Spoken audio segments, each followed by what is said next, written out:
Welcome to Allotrop classes, one step ahead for learning, where we help you to achieve your goals. Students, today we will start chapter 3rd of class 9, atoms and molecules. आपने first chapter और second chapter हम discuss कर चुके हैं. First to chapter हमारे depend थे matters पर, और अब हम जो थर्ड और फोर्थ चैप्टर, जो नेक्स्ट टू चैप्टर्स हम पढ़ने वाले हैं क्लास 9 में केमिस्ट्री में, वो एटम्स एंड मॉलिक्यूल्स पर डिपेंड करते हैं. ठीक है, उनके कंपाउंड्स पर डिपेंड करते हैं. और ये मैं आपको बता दूं कि चैप्टर 3 और चैप्टर 4 आपके चैप्टर 1 एंड 2 से ज्यादा इंपॉर्टेंट है, और ये ही वो चैप्टर हैं जो आपके क्लास 11, 10, 12 में आपके बहुत ही काम आने वाले हैं. तो चैप्टर 3 और 4 को आप अच्छे से प्रिपेयर करेंगे, इनकी अच्छे से प्रैक्टिस करेंगे. ओके, तो चलिए चलते हैं, चैप्टर स्टार्ट करते हैं. Atoms and molecules. देखिए, मैंने आपको बताया कि फर्स्ट टू चैप्टर्स जो हम पढ़ चुके हैं वो किस पर डिपेंड करते थे? मैटर पर. ठीक है, मैटर की क्लासिफिकेशन पर. मैटर का क्लासिफिकेशन मैंने आपको पढ़ाया था फिजिकल और केमिकल. फिजिकल क्लासिफिकेशन में क्या होता था? सॉलिड, लिक्विड और गैसेस होती थी. ठीक है, अगर हम मैटर का फिजिकल क्लासिफिकेशन देखें तो वो क्या होते थे? सॉलिड होते थे या लिक्विड या गैसेस. केमिकल में क्या होते थे? या तो वो एलिमेंट्स होते थे या कंपाउंड्स होते थे, मिक्सचर्स होते थे. ठीक है, क्लियर हुआ? तो ये मैटर के बारे में हमने पढ़ा था फर्स्ट टू चैप्टर्स में. अब मैटर्स के बारे में पढ़ने के बाद जो एशियंट और ग्रीक फिलोसोफर थे उनके माइंड में एक बात डेवलप हुई कि हमने मैटर पढ़ लिया, ठीक है, उसका क्लासिफिकेशन भी कर दिया, पर एक्चुअली मैटर किससे मिलकर बना है? ठीक है, मैटर किससे मिलकर बना है, ये उनके माइंड में थ्योरी डेवलप हुई. ठीक है, अब सबसे पहले 500 बीसी में एक इंडियन फिलोसोफर थे. कौन थे वो? महर्षि कनद. सबसे पहले इन्होंने बताया कि मैटर जो है वो डिविजिबल है. मतलब मैटर को हम डिवाइड कर सकते हैं, उसके पार्टिकल्स में डिसोसिएट कर सकते हैं. मैटर डिविजिबल है, और वो डिविजिबल पार्टिकल्स को उन्होंने नेम दिया कि जब हम मैटर को तोड़ लेते हैं, छोटे छोटे पीसेस में तोड़ लेते हैं, तो जो उसके पार्टिकल्स बनते हैं, मैटर के जो पार्टिकल्स होते हैं, उन्होंने उसे नाम दिया परमाणु. हिंदी नेम है, थोड़ा सा याद रखेंगे आप. क्या नेम दिया उन्होंने? परमाणु. ठीक है, उसी टाइम जब ये थ्योरी उन्होंने बता दिया इसके बारे में महर्षि कनद ने, उसके बाद जो ये हमारे ग्रीक फिलोसोफर थे, ये तो इंडियन फिलोसोफर थे, हमारे यहाँ के थे, इंडिया के, और ग्रीक फिलोसोफर आउटर कंट्री के थे. ठीक है, फॉरेन कंट्री के. उन्होंने क्या बताया कि मैटर डिविजिबल है, और उन्होंने बताया कि परमाणु, ये तो हमारे इंडियन फिलोसोफर थे, जो उन्होंने हिंदी में नेम दिया, और उन्होंने नेम दिया इसको एटम्स. एटम्स एक ग्रीक वर्ड होता है जिसका मीनिंग क्या होता है? अनकटेबल, जिसे हम और ना काट सके और ना तोड़ सके, ऐसे पार्टिकल्स को क्या नेम दिया उन्होंने? एटम्स. ठीक है, क्लियर हुआ? फिर यहां पर हमारे एक और ग्रीक फिलोसोफर हुए जिन्होंने बताया कि हमेशा ऐसा पॉसिबल नहीं होगा कि आपके एटम्स फ्री स्टेट में रहे. एटम्स कंबाइंड स्टेट में भी रह सकते हैं, कंबाइंड स्टेट में भी रह सकते हैं, और वो कंबाइंड स्टेट को उन्होंने क्या नेम दिया? मॉलिक्यूल्स. क्लियर हुआ? इतना समझ में आया? ये हमारी की हिस्ट्री एटम्स और मॉलिक्यूल्स की, कि एटम्स और मॉलिक्यूल्स कहां से डेवलप हुए. क्लियर हुआ? मैंने आपको क्या समझाया कि अभी फर्स्ट टू चैप्टर्स में हमने पढ़ा कि मैटर्स क्या होता है, उसके फिजिकल क्लासिफिकेशन क्या होते हैं. फिर माइंड में डेवलप हुआ इंडियन और ग्रीक फिलोसोफर के कि एक्चुअली मैटर किससे मिलकर बना है. तो उन्होंने बताया, पहले सबसे पहले बताया था महर्षि कनद ने, इंडियन फिलोसोफर थे.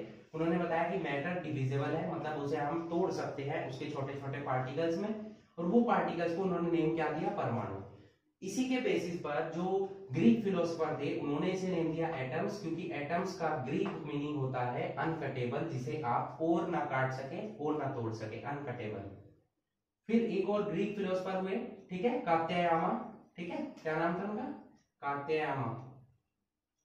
याद रख सकते हैं, वैसे पूछा नहीं जाता है कभी. ये दोनों याद रखने हैं, महर्षि कनद, और आपको कल जो मैं पढ़ाऊंगा डाल्टन्स वाला, ठीक है, नेक्स्ट लेक्चर में, वो याद रखना है आपको. तो इन्होंने क्या बताया कि एटम्स ऐसा जरूरी नहीं होगा कि हमेशा किसमें हो? फ्री स्टेट में हो. वो कंबाइंड स्टेट में भी हो सकते हैं, और उसी कंबाइंड स्टेट को क्या बोलते हैं, मॉलिक्यूल्स बोलते हैं। तो यहां से हमारी डिस्कवरी स्टार्ट हुई एटम्स एंड मॉलिक्यूल्स की, जो आप चैप्टर पढ़ने वाले हैं। ओके स्टूडेंट्स, तो एटम्स और मॉलिक्यूल्स क्या हुए हमारे, अब हम नोट कर लेते हैं इसको। हमने क्या पढ़ा कि मैटर जो है वो मिलकर बना होता है, किससे, एटम्स एंड मॉलिक्यूल्स से। कोई भी मैटर है वो किससे मिलकर बना है, स्मॉल स्मॉल पार्टिकल्स से, और वो स्मॉल पार्टिकल्स क्या होते हैं, एटम्स एंड मॉलिक्यूल्स। तो हम नोट कर सकते हैं, matter is made up of small tiny particles which may be atoms or molecules। अब अलग अलग मैटर की प्रॉपर्टीज अलग अलग होती हैं, क्यों, क्योंकि उसके एटम्स अलग होंगे और उसके मॉलिक्यूल्स भी अलग अलग होते हैं, ठीक है। Different kinds of matter, different kinds of matter contain different kinds of atoms and molecules, and hence they show different kinds of properties। जब उनके एटम्स और मॉलिक्यूल्स अलग अलग होंगे तो उनकी प्रॉपर्टीज भी अलग अलग होंगी। ध्यान रखेंगे आप ये सब बातें। ओके, क्लियर हुआ। अब एटम्स और मॉलिक्यूल्स तो पॉसिबल हो गए, ठीक है, बन चुके हैं। अब फिर माइंड में डेवलप ये हुई बात कि जो स्टार्टिंग में 18th सेंचुरी थी, जब इनकी डिस्कवरी हुई, तो तब तक माइंड में ये डेवलपमेंट नहीं हुआ, ये नहीं सोचा गया कि आपके जो एक्सपेरिमेंट मेथड से वो अवेलेबल नहीं थे इन आइडियाज को सपोर्ट करने के लिए, कि एटम्स और मॉलिक्यूल ने कंबाइन क्यों किया, आपस में उन्होंने बॉन्डिंग क्यों की, क्या रिक्वायरमेंट थी उन्हें बॉन्डिंग करने की, ठीक है। लेकिन 18th सेंचुरी के एंड तक ये डिस्कवरी हो चुकी थी, और उसको बेसिस पर बताया गया लॉज पर, कुछ लॉज डेवलप किए गए, और उन लॉज को क्या बोला गया, लॉज ऑफ केमिकल कॉम्बिनेशन। क्या बोला गया, लॉज ऑफ केमिकल कॉम्बिनेशन। इन्होंने बताया कि एक्चुअल में आपके एटम्स और मॉलिक्यूल्स कंबाइन क्यों करते हैं, उनका कॉम्बिनेशन क्यों होता है, क्यों आपके कंपाउंड्स बनते हैं और मिक्सचर्स बनते हैं, ठीक है। तो ये किसने बताया, laws of chemical combination. Laws of chemical combinations आपके काफी हैं, 5 और 6 केमिकल कॉम्बिनेशन लॉज हैं, बट 9th क्लास में आपको केवल 2 लॉज पढ़ने हैं, जो आपकी एनसीईआरटी बुक में भी दिए हुए होंगे, ठीक है। फर्स्ट लॉ है हमारा लॉ ऑफ कंजर्वेशन ऑफ मास। आपने जूनियर क्लासेस में एक लॉ पढ़ा होगा, law of conservation of energy. Same वही लॉ है यहाँ पर, law of conservation of mass, energy की जगह यहाँ पर मास आ जाएगा। नेक्स्ट है हमारा लॉ ऑफ डेफिनेट प्रोपोर्शन, ठीक है। फर्स्ट लॉ कौन सा था, लॉ ऑफ कंजर्वेशन ऑफ मास, और सेकंड लॉ कौन सा था, लॉ ऑफ डेफिनेट प्रोपोर्शंस, या इसे ही हम लॉ ऑफ कांस्टेंट प्रोपोर्शन भी बोलते हैं, क्योंकि डेफिनेट का मतलब क्या होता है, जो चेंज ना हो, कांस्टेंट का मतलब भी वही होता है, जो चेंज ना हो। तो इन्हीं 2 लॉज को हमें पढ़ना है क्लास 9th में। ओके, तो अब हम डिस्कस कर लेते हैं 1 by 1 इन लॉज को और इनके एग्जांपल्स को। Okay, so please note it.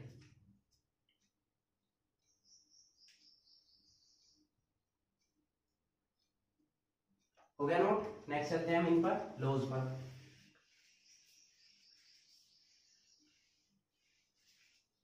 First law है हमारा लॉ ऑफ कंजर्वेशन ऑफ मास, ठीक है। ये लॉ हमारा किसके साथ डील करता है, deals with masses of elements and compounds। Elements और कंपाउंड्स के जो मासेस होते हैं उनके बारे में ये डिस्कस करता है, या बोल सकते हैं कि एलिमेंट्स और मासेस की जगह हम बोल सकते हैं क्या, रिएक्टेंट्स और प्रोडक्ट्स के बारे में, क्योंकि रिएक्शन जो हमारी होती है वो किस पर डिपेंड करती है, रिएक्टेंट्स पर और प्रोडक्ट्स पर। तो हम बोल सकते हैं क्या है, this law deals with the masses of reactants and products in a chemical reaction. ठीक है, इसको लॉ को दिया किसने था? 1774 में एक ग्रीक फिलोसोफर थे एंटोनी लेवोइसियर।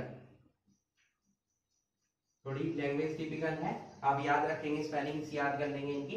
एंटोनी लेवोइसियर ने 1774 में इस लॉ को दिया था।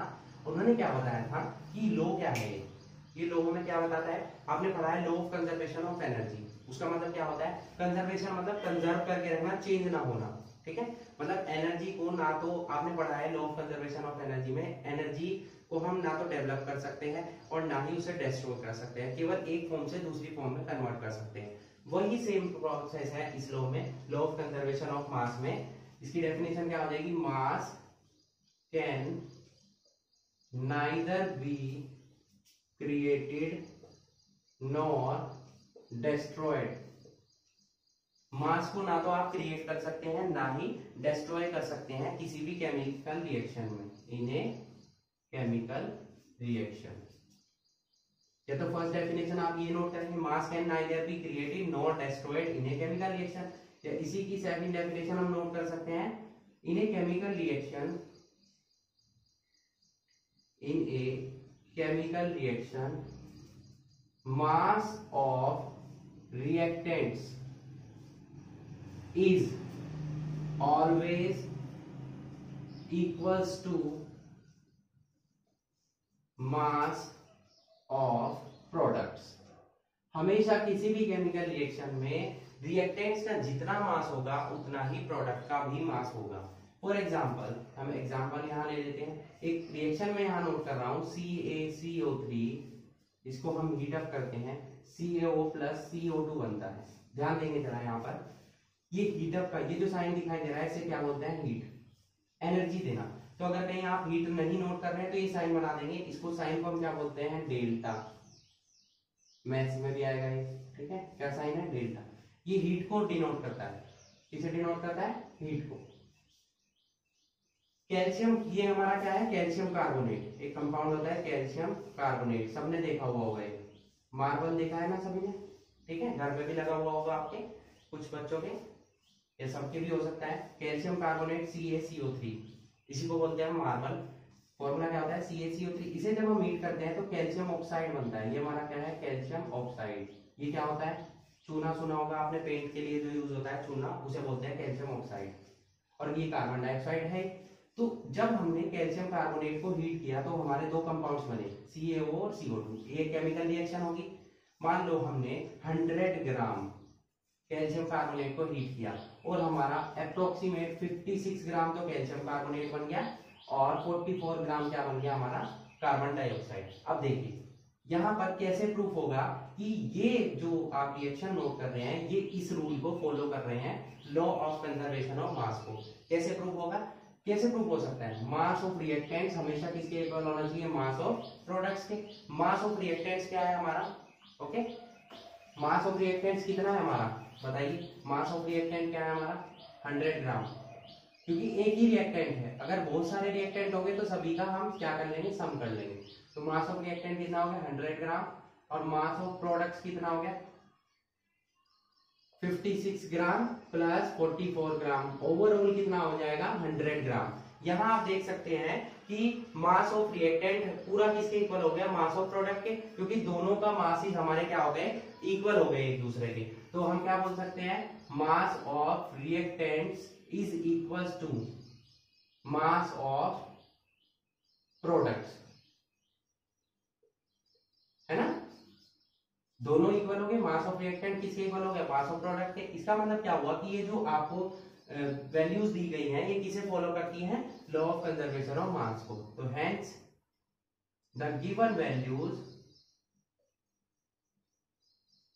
Follow the law of conservation of मास। ठीक है, ये किसे फॉलो कर ली है? लॉ ऑफ कंजर्वेशन ऑफ मास को। तो इस तरह से अगर कोई न्यूमेरिकल आपको दिया जाता है कि ये रिएक्शन हुई है, इतने ग्राम रिएक्टेंट ने इतने ग्राम प्रोडक्ट बनाए, तो आप बताइए कि क्या ये given values law of conservation of मास को फॉलो कर रही हैं या नहीं कर रही हैं, इस टाइप का क्वेश्चन आपका एग्जाम में आएगा। ठीक है, तो आप क्या करेंगे, मास ऑफ रिएक्टेंट को ऐड करेंगे, सभी को मास ऑफ प्रोडक्ट को ऐड करेंगे, जितने भी रिएक्टेंट होंगे, जितने भी प्रोडक्ट अलग अलग, और उनके मासेस का सम एक दूसरे के इक्वल आना चाहिए। मतलब mass of reactant is always equals to the mass of the products. Then you can say that the given values follow the law of conservation of mass. Clear? First rule था ये हमारा law of conservation of mass. Second है हमारा law of definite proportion, और we can say that law of constant proportion. Okay, so first of all you have to note it and then we will take up for the second law.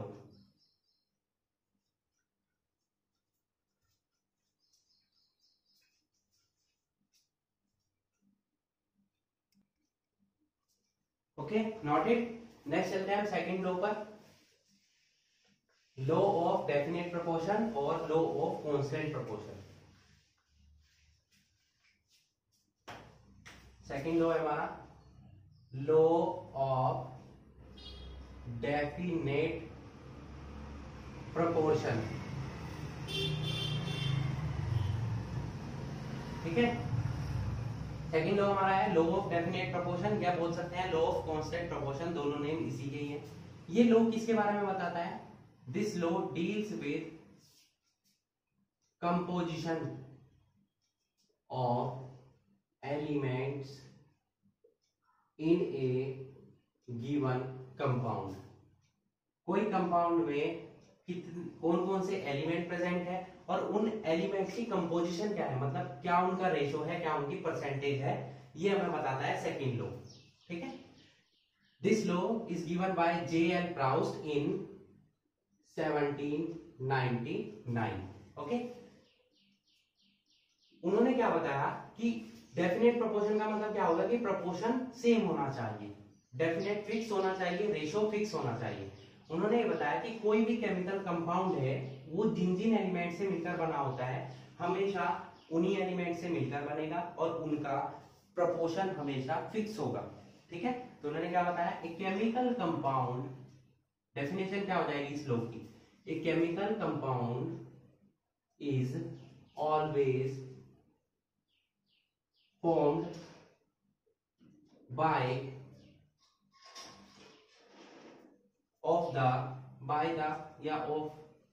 by the same elements combined together